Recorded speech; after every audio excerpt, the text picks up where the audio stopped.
নমস্কার, আমি সুপর্ণা। শনিবারের চিঠিতে আপনাদের স্বাগত জানাই।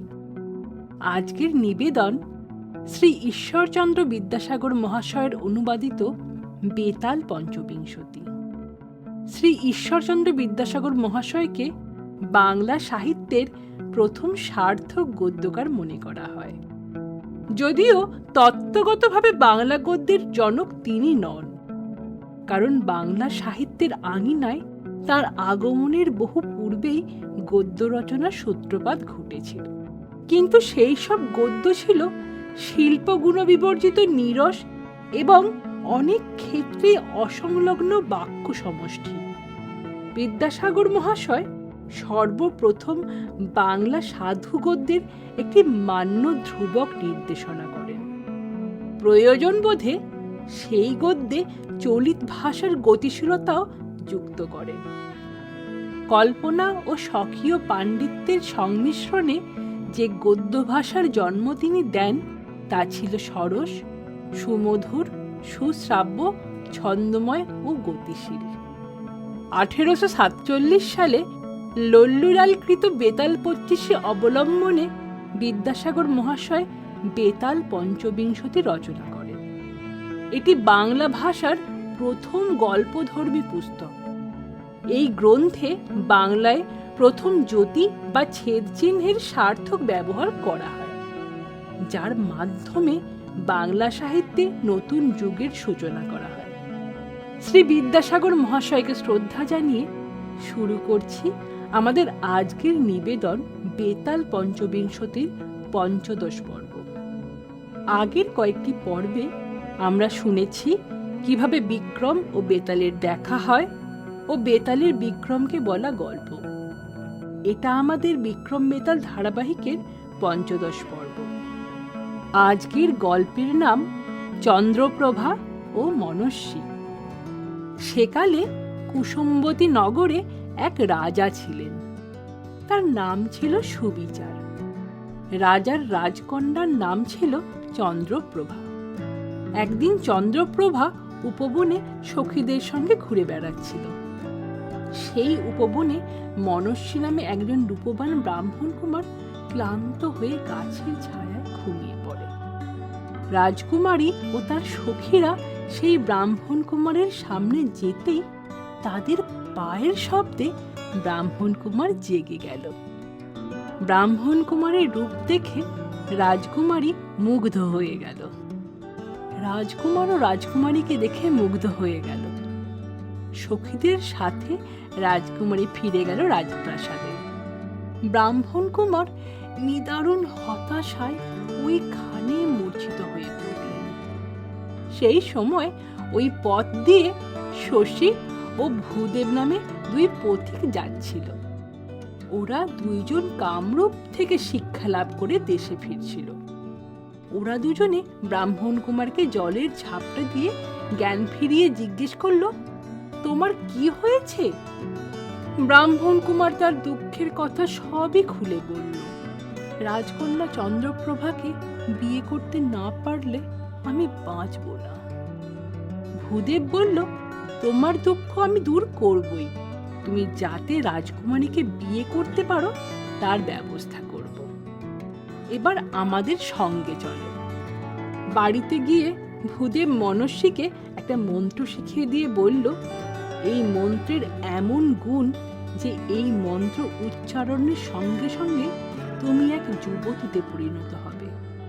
আবার ইচ্ছে করলে নিজের 16 বছরের স্বরূপ প্রাপ্ত হবে। মনস্বী মন্ত্র বলে 16 বছরের এক মেয়ে হল। আর ভূদেব হলো 80 বছরের এক বৃদ্ধ ব্রাহ্মণ। মনস্বীকে পুত্রবধূ সাজিয়ে রাজা সুবিচারের কাছে গেল। রাজা ওদের দেখে উঠে এসে খুব সম্মানের সঙ্গে বসতে দিলেন। বললেন, কোথা থেকে এসেছেন? ব্রাহ্মণ বেশে সুদেব বলল, মহারাজ, এ হচ্ছে আমার পুত্রবধূ। একে বাপের বাড়ি থেকে আনতে গিয়েছিল, কিন্তু ফিরে এসে দেখছি গ্রামে ওলা ওঠা রোগ ছেয়ে গেছে। আমার স্ত্রী আর ছেলে গ্রাম থেকে চলে গেছে। তারা কোথায় আছে কে জানে। আমি ওদের খুঁজতে বের হব। তাই ভাবছি আপনি যদি দয়া করে আমার পুত্রবধূকে ঠাঁই দেন তাহলে আমি ধন্য হব। পুত্রবধূকে বিশ্বস্ত লোকের হাতে না দিয়ে গেলে আমি বিদেশে গিয়েও শান্তি পাব না। তাই অনুরোধ করছি মহারাজ, আমার পুত্রবধূকে আশ্রয় দিন ও আপনার মেয়ের সঙ্গে অন্তঃপুরে রাখুন। আমি ফিরে এসে আমার পুত্রবধূকে নিয়ে যাব। রাজা সব শুনে বললেন, আমি আপনার প্রস্তাবে রাজি। তাছাড়া এটা তো আমার কর্তব্য। ভূদেব রাজার কথা শুনে পুত্রবধূকে রাজার হাতে দিয়ে আশীর্বাদ করে চলে গেল। এদিকে রাজকন্যাও তার সঙ্গী পেয়ে খুব খুশি হল। ওদের দুজনের খুব ভাব হয়ে গেল। ওরা একসঙ্গে থাকে, এক জায়গায় ঘুমায়। এইভাবে দুইজনকে খুব ভালোবেসে ফেলল। একদিন ছদ্মবেশী মনস্বী রাজকন্যাকে বলল, সখী, তুমি সারাদিন কার কথা ভাবো? আমাকে তোমার মনের সব কথা বলো। এই কথায় রাজকন্যা সব কথা মনস্বীকে খুলে বলল। মনস্বী বলল, আচ্ছা সখী, যদি আমি তোমার সঙ্গে সেই ব্রাহ্মণ কুমারের দেখা করিয়ে দিই তাহলে আমাকে তুমি কি পুরস্কার দেবে? রাজকন্যা তো এই কথা শুনে আনন্দে আহ্লাদে নেচে উঠল। বলল, যদি সত্যি তুমি আমার সাথে সেই ব্রাহ্মণ কুমারকে মিলন করিয়ে দিতে পারো তাহলে আমি তোমার দাসী হয়ে থাকব। মনস্বী মন্ত্র বলে ব্রাহ্মণ কুমার হয়ে গেল। এই দৃশ্য দেখে রাজকন্যা অবাক হয়ে গেল ও সব কথা জানতে চাইল। মনস্বী রাজকন্যাকে সব কথা খুলে বলল ও ওদের দুজনের গন্ধর্ব মতো বিয়ে হয়ে গেল। কিছুদিনের মধ্যে রাজকন্যার গর্ভে সন্তান এলো। একদিন রাজা সুবিচার তার মন্ত্রীর বাড়িতে নিমন্ত্রণে গেলেন। সেখানে রাজকন্যারও নিমন্ত্রণ ছিল। রাজকন্যা ব্রাহ্মণ কুমারকে চোখের আড়াল করতে চাইত না, তাই তাকেও সঙ্গে করে মন্ত্রীর বাড়িতে নিমন্ত্রণে গেল। এদিকে মন্ত্রীর ছেলের তো ছদ্মবেশী মনস্বীকে দেখে খুব ভালো লেগে গেল। সে বধূরূপী মনস্বীকে বিয়ে করার জন্যে তার বন্ধুকে বলল, আমি এই ব্রাহ্মণ বধূকে বিয়ে করতে চাই। ওকে বিয়ে করতে না পারলে আমি এই জীবন রাখব না। বন্ধু এই কথা মন্ত্রীকে বলল। মন্ত্রী দেখল তার ছেলের শরীর ও মন ভেঙে যাচ্ছে। তাই সে রাজাকে গিয়ে সব কথা খুলে বলল। রাজা মন্ত্রীর কথা শুনে খুবই ক্ষেপে গেলেন। বললেন, এটা কি করে সম্ভব? এক ব্রাহ্মণ তার পুত্রবধূকে বিশ্বাস করে আমার কাছে রেখে গেছেন, তার অনুমতি ছাড়া এই কাজ কিভাবে করব? আপনার এই অনুরোধ আমি রাখতে পারবো না। আমার প্রাণের বিনিময়েও তা সম্ভব নয়। মন্ত্রী নিরাশ হয়ে বাড়িতে ফিরল। ছেলের অবস্থা দেখে নিজেও খাওয়া দাওয়া ছেড়ে দিল। এদিকে মন্ত্রী ছাড়া রাজকার্য চলে না। রাজসভায় সভাসদরা রাজাকে বলল, মহারাজ, মন্ত্রীপুত্রের যা অবস্থা তাতে মনে হয় মন্ত্রীপুত্র আর বাঁচবে না। পুত্র মারা গেলে মন্ত্রীও আর বাঁচবে না। এই মন্ত্রী খুবই জ্ঞানী ও বিচক্ষণ। এই মন্ত্রী যদি মারা যায় তাহলে রাজ্যে শৃঙ্খলা বলে কিছুই থাকবে না। তাই আপনার উচিত ব্রাহ্মণ বধূকে মন্ত্রী গৃহে পাঠিয়ে দেওয়া। তাছাড়া ব্রাহ্মণ তো অনেক দিন হলো দেশ ছাড়া, হয়তো আর ফিরবেও না। যদি ফেরে তাহলে তাকে ধনরত্ন দিলে আর আপত্তি করবে না। রাজা অনেক ভেবেচিন্তে ব্রাহ্মণ বধূকে মন্ত্রী পুত্রের সব কথা বললেন। মনস্বী বলল, মহারাজ, আপনি হচ্ছেন দেশের রাজা, আপনার যা ইচ্ছা তাই করতে পারেন। আমি আপনার আশ্রিতা, আপনার আদেশ পালন করা আমার কর্তব্য। আপনি যদি সুবিবেচক হন তাহলে বলুন, কোনো বিবাহিতা নারী কি করে আর একবার বিয়ে করে? আপনি রাজা হয়ে আমাকে কিভাবে এই অন্যায় কাজ করতে বলছেন? আমি কিছুতেই আপনার আদেশ পালন করতে পারবো না। রাজা খুবই দুঃখিত মনে অন্তঃপুর থেকে বেরিয়ে এলেন। মনস্বী ভাবতে লাগলো, আমার আর এখানে থাকা উচিত হবে না। এই ভেবে সেই মন্ত্র বলে ফের ব্রাহ্মণ কুমার হয়ে রাজপ্রাসাদ থেকে পালিয়ে গেল। মনস্বী সোজা গিয়ে হাজির হলো ভূদেবের বাড়িতে। ভূদেব সব শুনে মনে মনে খুবই খুশি হলো। বলল, কোনো চিন্তা করতে হবে না, আমি সব ব্যবস্থা করব। এদিকে ব্রাহ্মণ বধূকে আর অন্তঃপুরে পাওয়া যাচ্ছে না।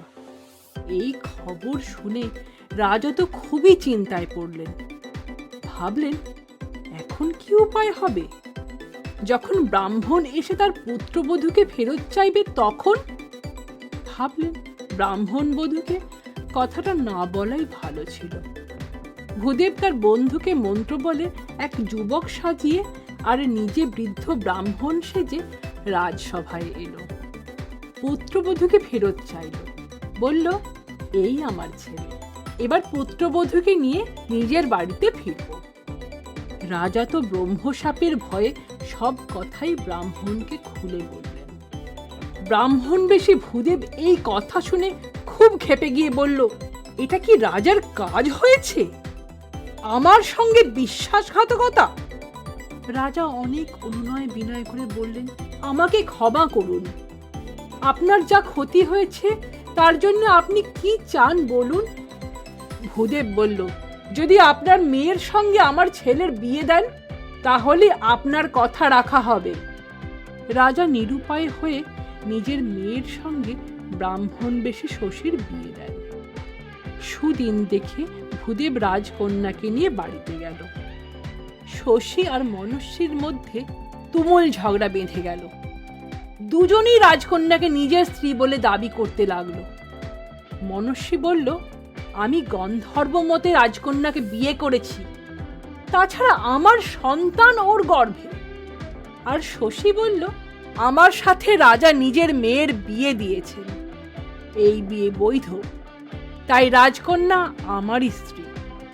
গল্প শেষ করে বেতাল বলল, বলুন তো মহারাজ, শাস্ত্র ও যুক্তি অনুসারে রাজকন্যা কার স্ত্রী হবে? বেতালের এই প্রশ্নে রাজা বিক্রমাদিত্য ক্ষণিকের জন্য চুপ করে গেল। বেতাল রাজা বিক্রমাদিত্যকে ঝাঁকুনি দিয়ে বলল, বলো বিক্রম, উত্তর দাও। যদি উত্তর জেনেও চুপ করে থাকো তবে তোমার মাথা ফাটিয়ে দেব। দেখো আকাশের দিকে তাকিয়ে, সব দেবতারা তোমাকে দেখছে। তুমি তাদের সাক্ষী রেখে আমাকে কথা দিয়েছ, আমার প্রশ্নের উত্তর থাকলে তুমি তার জবাব দেবে। বলো বিক্রম, চুপ করে আছো কেন? এই শুনে রাজা বিক্রমাদিত্য বললেন, এটা খুবই সোজা উত্তর, রাজকন্যা মনস্বীর স্ত্রী হবে।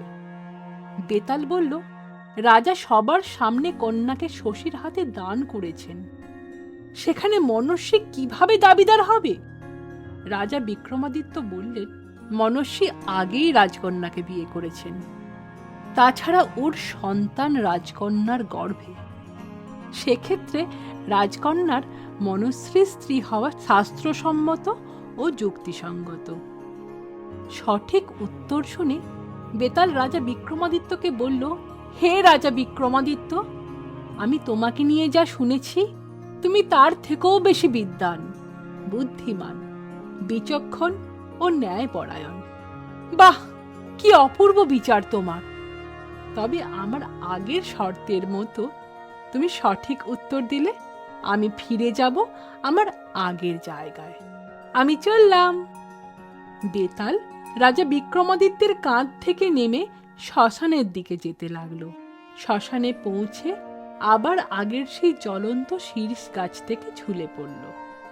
রাজা বিক্রমাদিত্য বেতালের পিছু পিছু দৌড়ে আবার সেই শীর্ষ গাছ থেকে নামিয়ে বেতালকে নিয়ে তার যাত্রা শুরু করল। বেতাল এবার তার পঞ্চদশ গল্প বলতে শুরু করল। আজকের পর্ব এখানেই শেষ হলো। আশা করি আপনাদের সকলের ভালো লেগেছে। আমাদের এই প্রচেষ্টা আপনাদের ভালো লাগলে আমাদের এই ছোট্ট ইউটিউব চ্যানেলটিকে সাবস্ক্রাইব করুন ও সকলের সাথে শেয়ার করুন। আপনাদের সহযোগিতা ও আশীর্বাদ একান্ত কাম্য। আপনাদের সকলের সুস্বাস্থ্য কামনা করি।